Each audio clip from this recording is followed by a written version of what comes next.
Betrayal, it's a word we all get, right? A feeling that, unfortunately, so many of us have experienced. But what's actually going on inside of us when we're betrayed? And how does it completely reshape our world? Let's dive in and really dissect the anatomy of this incredibly powerful human experience. And this quote, wow, it just hits the nail on the head, doesn't it? Betrayal is never just about a broken promise. It's more like an earthquake. It's something that can literally shake the very ground we stand on, our trust in people, in relationships, and even in the world around us. Okay, so before we can even get into the messy aftermath, we've got to understand the act itself. What really truly defines betrayal at its very core? At its heart, betrayal is all about a violation of trust. It happens when somebody we count on, someone we rely on, does something that just completely shatters our expectations of them. And what that creates is this painful gap, this dissonance between the person we thought we knew and the reality that's staring us right in the face. And here's the thing. That dissonance doesn't just change how we see that one person. It could trigger what's been called a crisis of faith. Suddenly, we're forced to question these much bigger ideas about loyalty, about love, even about justice itself.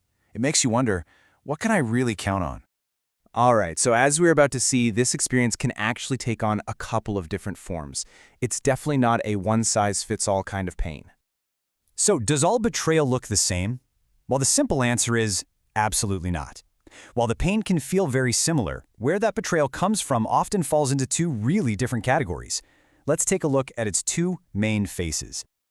Okay, so the main difference really boils down to this.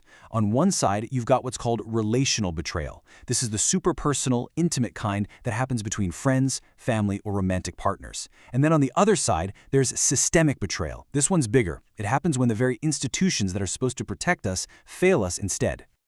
Let's make this a little more real. Relational betrayal is the one most of us think of first, right? We're talking about things like infidelity in a marriage, a promise broken by a best friend, or just plain old deceit from someone you thought you knew inside and out. The emotional stakes here are, well, they're incredibly high. Now, systemic betrayal, that's a whole different beast. It's when a system that was designed to protect you does the exact opposite. Think about a religious organization that fails its flock, or a government that doesn't live up to its responsibilities. This kind of thing leads to this massive collective feeling of disillusionment. And here's the thing, no matter if it's personal or systemic, betrayal unleashes this powerful, chaotic storm inside of us. So what does that emotional aftermath actually feel like? This quote just perfectly captures that feeling, It's never just one emotion. It's this messy, tangled web of feelings that can be completely and utterly overwhelming. A lot of times it hits you in waves, kind of like a cascade. The first wave is usually anger, pure anger at the person, at the injustice of it all.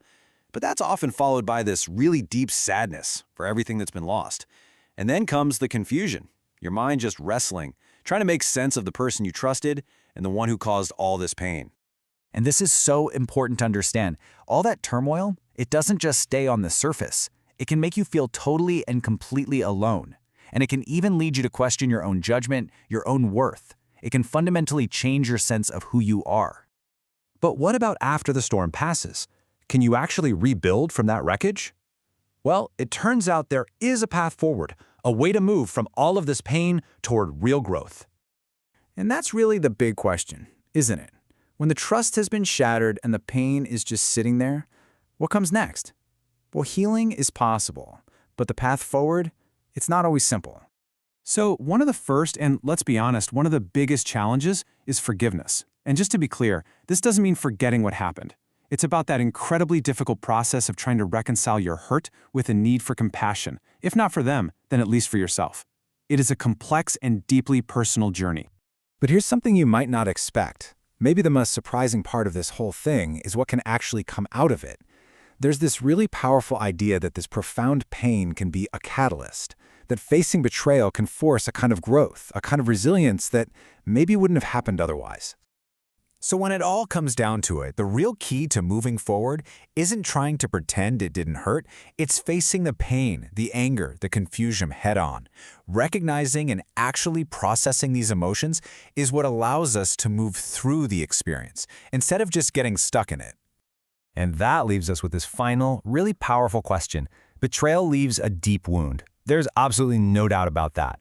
But by understanding its anatomy and by navigating the aftermath with real intention, we might just discover that the answer lies in transforming that very wound into a source of profound and maybe even unexpected strength.